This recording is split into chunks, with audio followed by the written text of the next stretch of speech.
fucking beautiful. 2 steps forward, 1 step back. Yeah, I'll say, hey, this is Tommy C. Welcome to the Crease of Tommy C. You're probably seeing me in like the worst possible resolution because I made a bad click again. Sorry for that. But today we're going to be talking about the Edmonton Oilers, Slava Voinov, and only the way the Shot from the Point production channel can. Politically incorrect, no apologies, a lot of locker room talk. So stick around, you pussy. It's time to fucking get in the crease. Morning ice, bitches.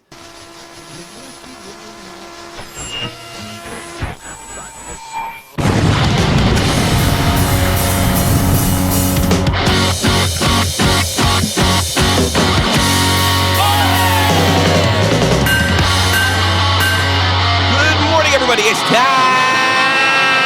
Good morning, guys. Smoke.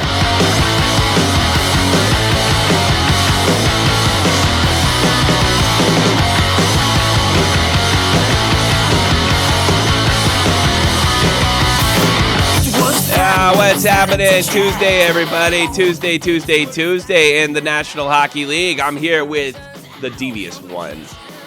The Toronto Kid, Mr. Devious Dave Rose. Devious Rose, what are you doing? What's happening? I'm up here in the land of Canada, eh? Yay! How you doing? Take off, eh? How accurate is what was the two guys, Rick Moranis and Dave Thomas? That's funny. I can remember their real names, but I can't remember their characters' names. Bob and Doug McKenzie. Bob and Doug McKenzie. How accurate is that to Canadian life and culture? That movie. Scary enough, not that far off. There's certain, I guess, segments of the population, maybe like you could consider trailer park people. There's nothing wrong with that. No. That are somewhat similar, So yeah, it's not that far off. That's exaggerated, but exaggerated. What did that? I think the best scene in that movie is when they're driving. I forgot. I haven't seen that movie in like 10 years, and I tried to get Andy to watch it. And there's that one scene where they're driving, like, okay, I won't drive then, and he fucking leaves his hand up. I can't even get into it. Whatever. That was a great movie, and you should get Andy to watch Canadian Bacon with John Candy. I won't watch Canadian Bacon. You know why? Why is that? Michael Moore movie. Yeah, no. The thing is, like, it was a really kind of a cool idea, but I didn't know who the director was at the time.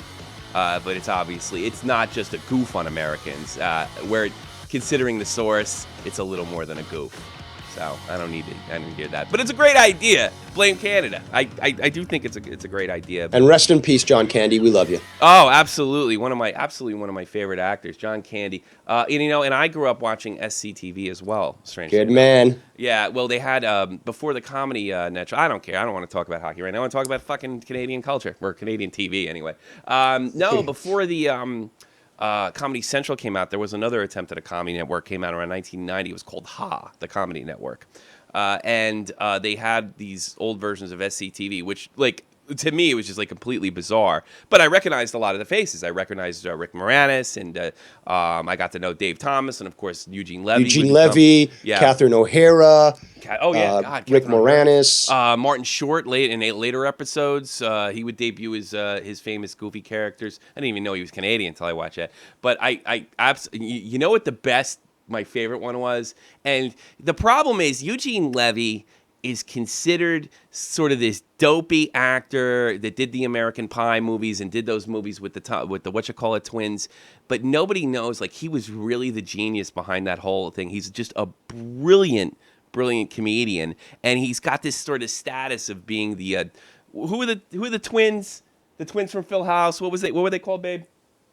Oh, the Olsen twins. The Olsen. He's like Mary Kate and Ashley. Yeah, he's like for Mary Kate and Ashley. It's terrible. And this guy, I remember my favorite was the Inhibited Dance Party.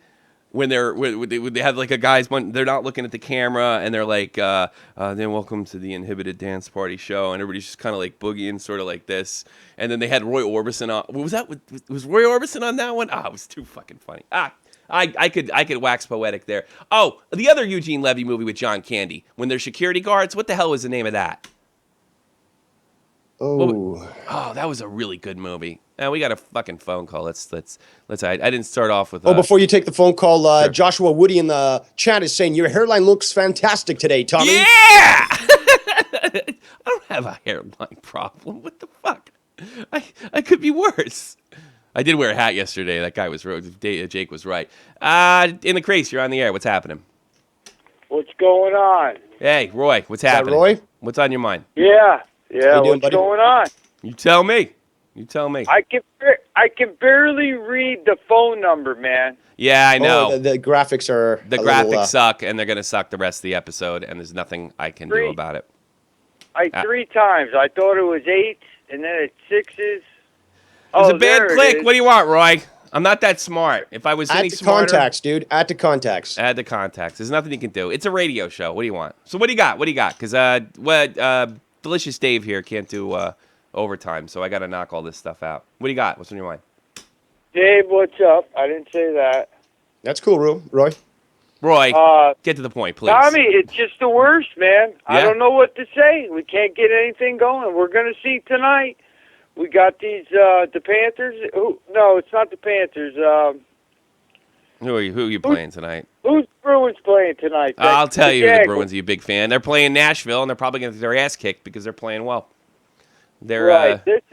This is sucking, man. What the fuck, Tommy? look, We talked about that the other day. That whole division is fucked. Yeah, the whole division's fucked. And here's the thing. Here's the issue.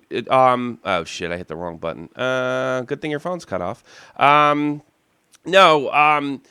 problem over there is they went with this sort of a new style that didn't need to be changed, and they're going to suffer for it. And this is the end of the Bruins being on an elite team in the NHL, or one of the elite teams in the NHL. They made decisions, and be perfectly honest with you, if they either struggle to make the playoffs or do not make the playoffs, they are officially not in a playoff spot right now.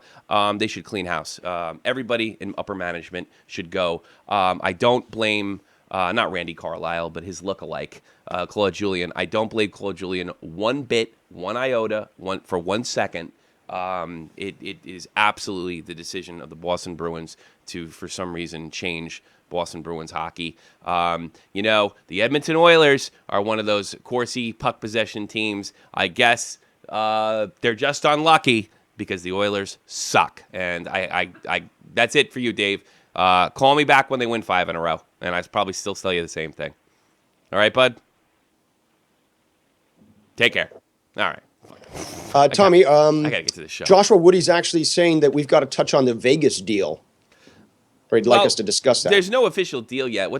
From what I understand, and I got to be honest with you, I haven't had much interest in Vegas because it's stupid. It's a bad idea. It's another Sun Belt team that'll fail miserably. And your joke on Sunday was great. The Las Vegas Comps. That's all they'll ever be, is a comp team at best. And here's the thing: when the team doesn't play well, when the expansion, the first 2 years will be fine. When the expansion.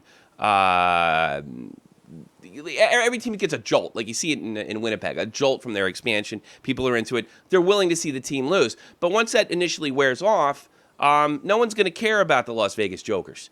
It's going to be a novelty. And what's going to happen is you go in a casino, and here's your free drink, sir, and please accept these 2 complimentary tickets for the Las Vegas hookers. And that'll be fine. And then you'll look at your watch. Oh shit, we've got Celine Dion coming on soon, honey. Or we could go watch that hockey game. Honey, I told you we came here to Vegas because we want Celine Dion. Okay, rip, and then that's what's going to happen. You know, my mother knows Celine Dion. My condolences. No, she's really wonderful person. When her husband had cancer, my mother was her airline attendant on her private jet. Oh, wow. And they actually, this is during like her crisis, like 10, 15 years ago, whenever it was. And they actually talked personally about their personal lives. And Celine Dion actually sent tickets and a book and to my mother's like personal address and attached a really nice note to it. So as bad as anybody thinks Celine Dion sucks, I can never say a bad thing about her because she was so nice to my mom. That's God's honest truth. That's understandable. Yeah, she's like a good person. Again, I apologize completely for the view. It's probably going to affect my views and what have you, but that's what you get when you screw up. All right, Dallas Aiken fired from the Edmonton Oilers. A completely telegraphed move. But what I find more interesting than that, Puck Daddy, Greg Wyshynski, is reporting something that, we've kind of considered, that Taylor Hall is uncoachable. Now, we all thought it might have been that dopey Russian over there, whatever the hell his name is, or Tyler or Taylor or whatever dope. But it is clear, whether it's Hall's fault or not, the culture, not Corsi, means something.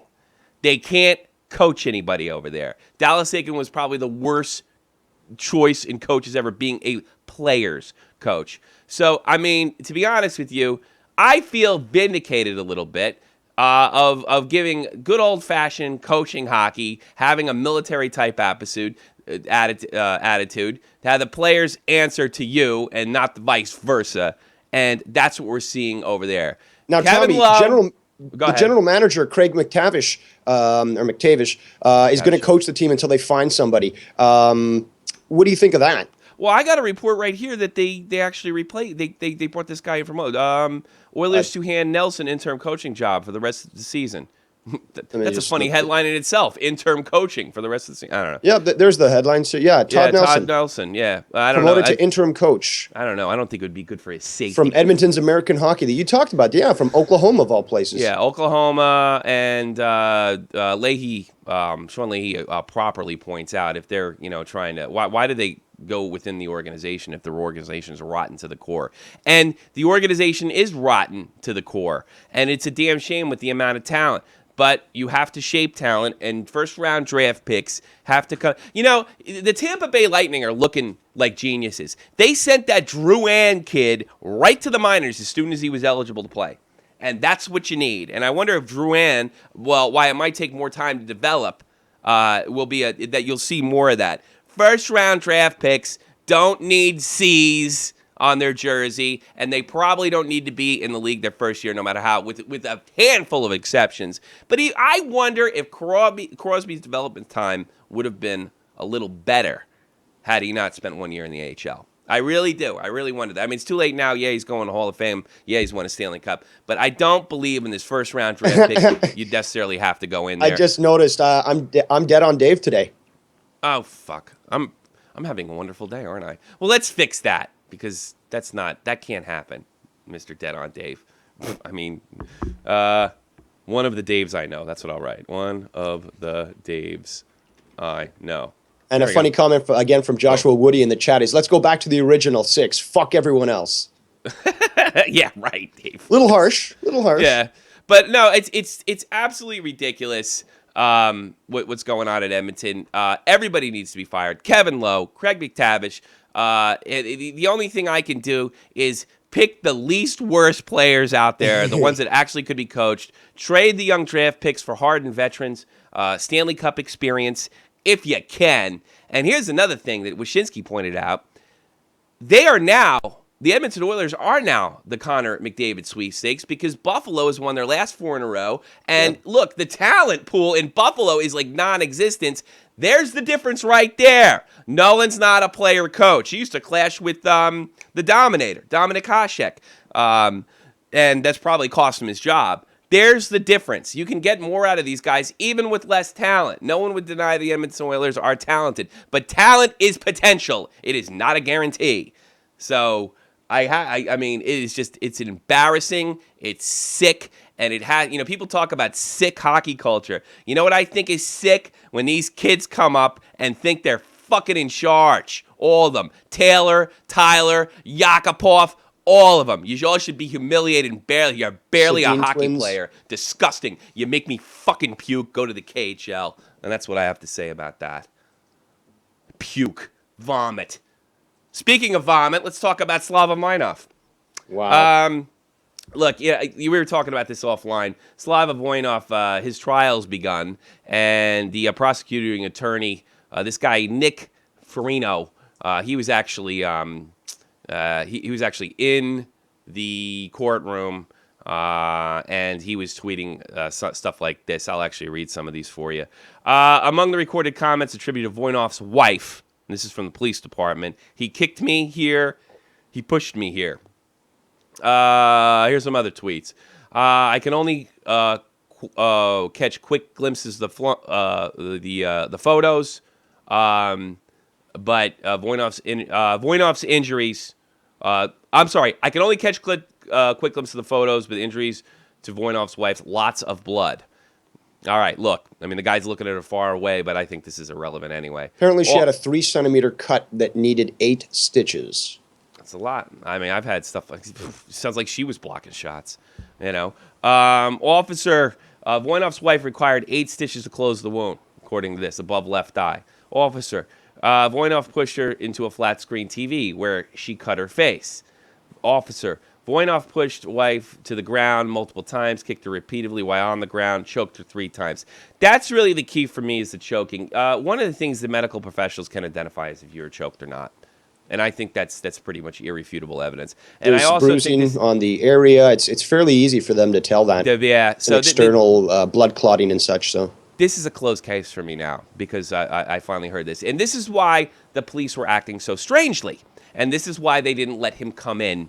But you called it. She was taking one for the team because initially she had requested that Voinov not be charged. Yeah, that's true. That's what it looks like. And I don't know if this is... Talking about sick culture. Yeah, right. I don't know if this is a meal ticket. I don't know if she's worried about getting sent back home to Russia. I don't know what the situation here is. I mean, we had a similar situation with Ray Rice. I mean, he knocked his soon-to-be wife out, and she still married him. So... look, I don't know if this is Munchausen syndrome. Me and you have also talked about this on live. How many women have we known over the years that go back to their men that beat them? They're abusers. That's what they are. They're abusers. God, it's really just it's frightening. But for whatever reason, whether it's a meal ticket, which by the way, I don't apologize for saying that. Some people actually do that, believe it or not. They'll take one for the team. It's not right, but it just is. It's human nature. It could be for a bunch of reasons, but I think this kind of explains the behavior of the medical professionals and the police department. Although I still don't understand why the police department announced in October or whenever it was that they arrested him when they really didn't arrest him until about a month ago. So that insults me as someone that follows the law, the rule of law, and considers it important to make sure that we don't fall into anarchy.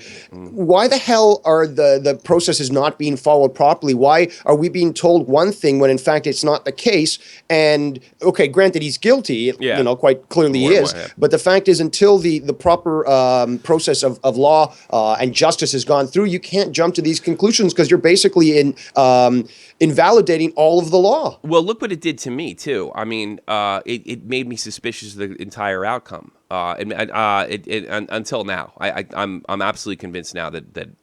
But you can't fault us for that. No, I don't think we were just taking the information that was being given to us, and it was conflicting already. Yeah. So we were just reading the information that we saw. We could not come to these conclusions until we saw this information. So we were definitely not defending him, but we were definitely not happy with the way that justice was being displayed. You're absolutely correct. You're absolutely correct. So I mean, it was like look, I know women do, like it or not, do fake rapes. They do fake beatings. They do things like this, and when he wasn't allowed in to talk, and then the police department says they arrested him, and then they didn't arrest him, and then she's saying he didn't hurt me.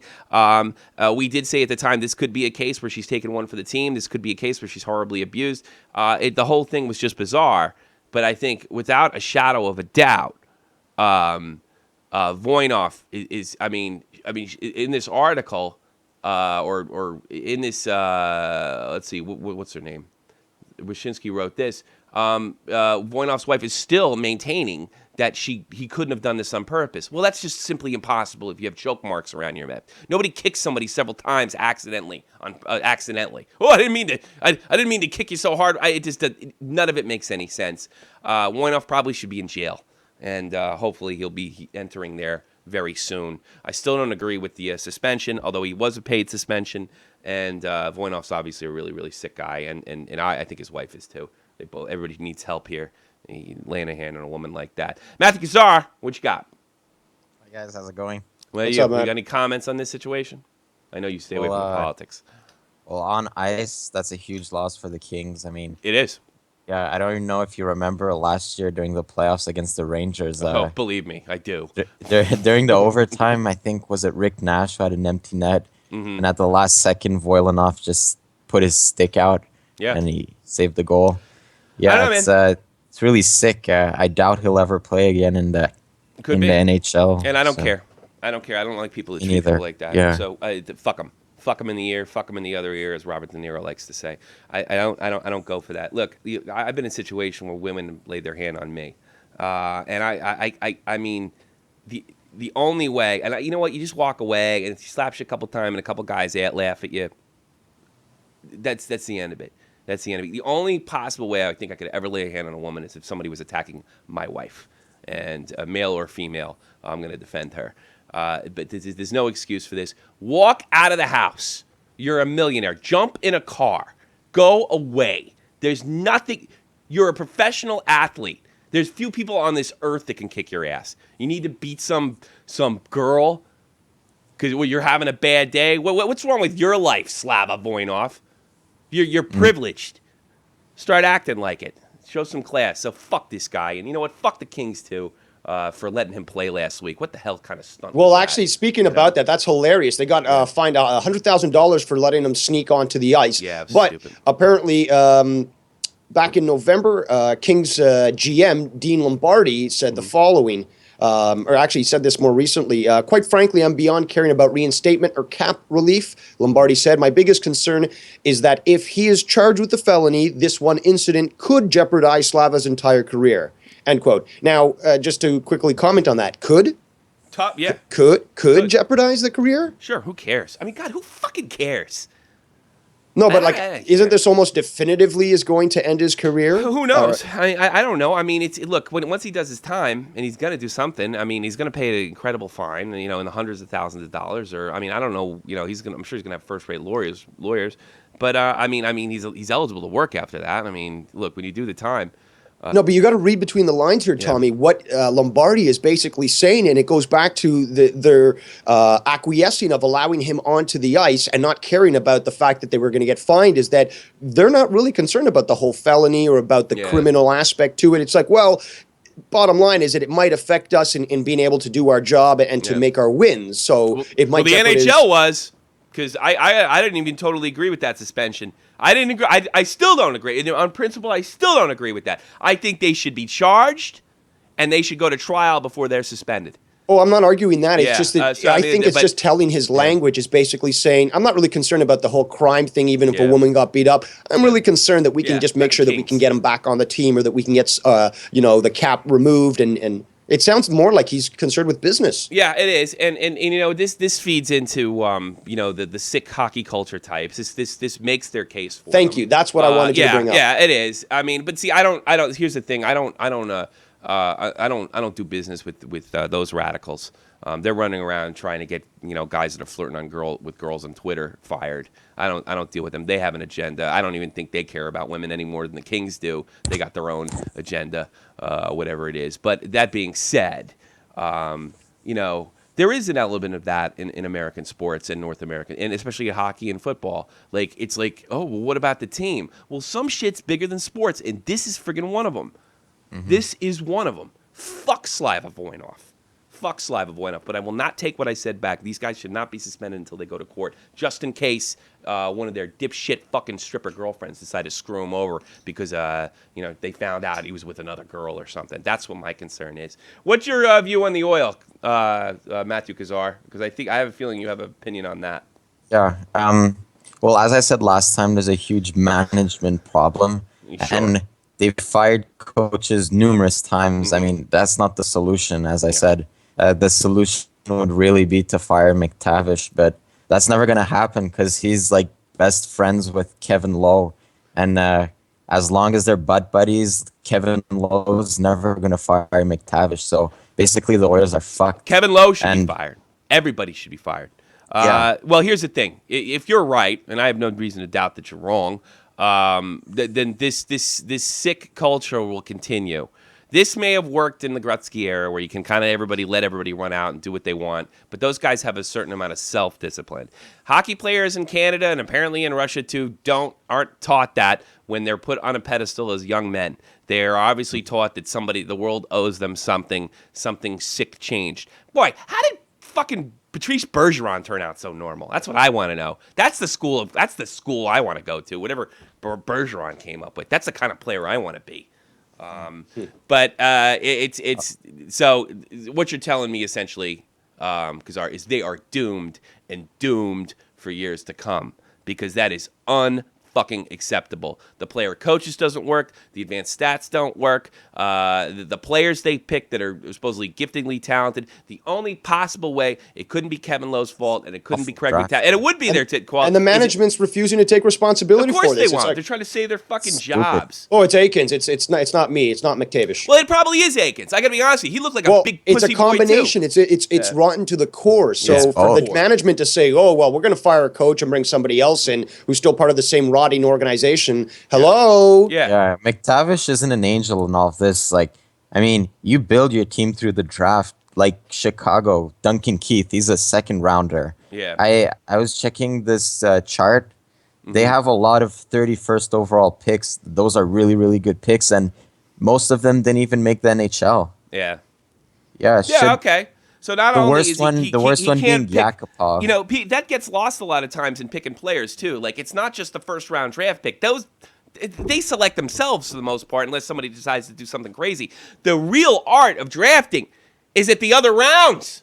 Exactly. Where there is more movement and nobody really knows. And it really counts on your scouting report and what you know about the game and how you're able to read talent. Something advanced stats can't really show. And maybe that's what they made these friggin' decisions on. Stats and stats only. And they didn't find out, hey, is this Taylor Hall? Is he a fucking prick? That means something. It means something. Their personality. I tell you something. If I was in charge of an NHL team and my scouts came to me and was like, look, this guy's really talented. You know what? He's like, wow, that's really great. Show me what he's got. Show me the paperwork. Wow, look at that. That's a great video. What's he like? What's he like? Is he a jerk? Does he treat women like shit? Is he obnoxious? Do his players like him? Is he a leader? Is he quiet? Is he up? Is he down? Is he happy? Is he depressed? Does he have problems with his family? Does he have money problems? Is he a rich kid? Is he a poor kid? Where's he from? What's his background like? What culture does he come from? Those are the things I want to fucking know. But they don't do that. They just look at the fucking numbers. What an embarrassment. What a disgusting legacy to that great team. That great team should be elite.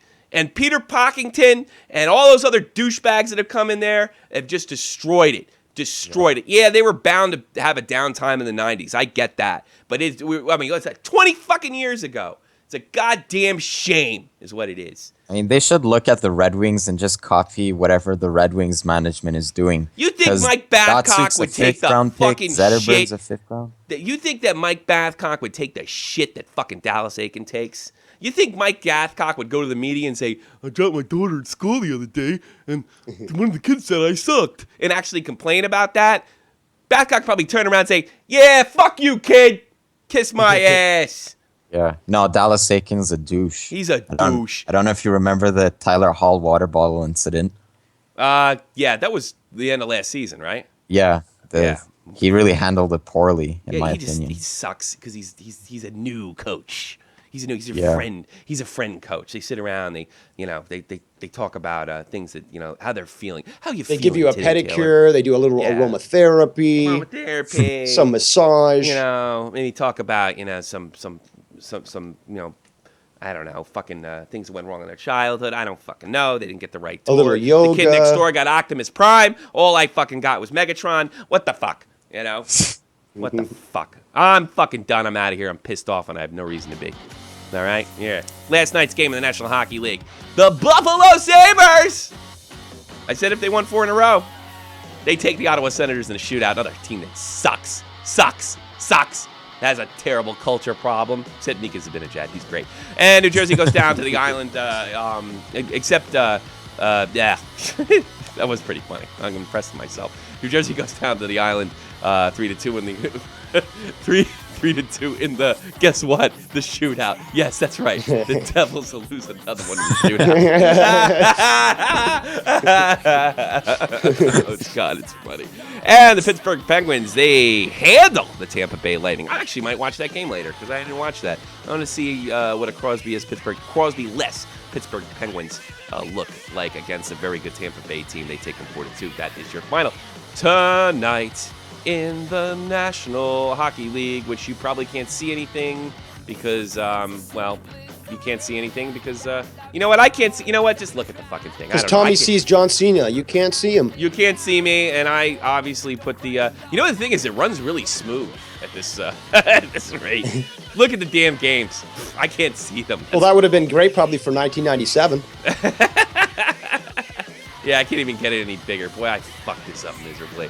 Well, I hope you enjoyed In the Crease with Tommy C. And thanks for being on, you dopey guys, even though you guys can't see and it's all pixelated and shit. Thanks, Matt Kazar, for calling in, as always. Oh, thanks. All alternative backup, our backup goalie coming off the bench, making a big save when the other guy gets the mumps. Yeah, see? Only one mumps comment. Only one mumps comment. Dave Rose is like, God, please. Please, Christ almighty, don't talk about the fucking mumps. Please, please. See you tomorrow. We've done 3 fucking shows.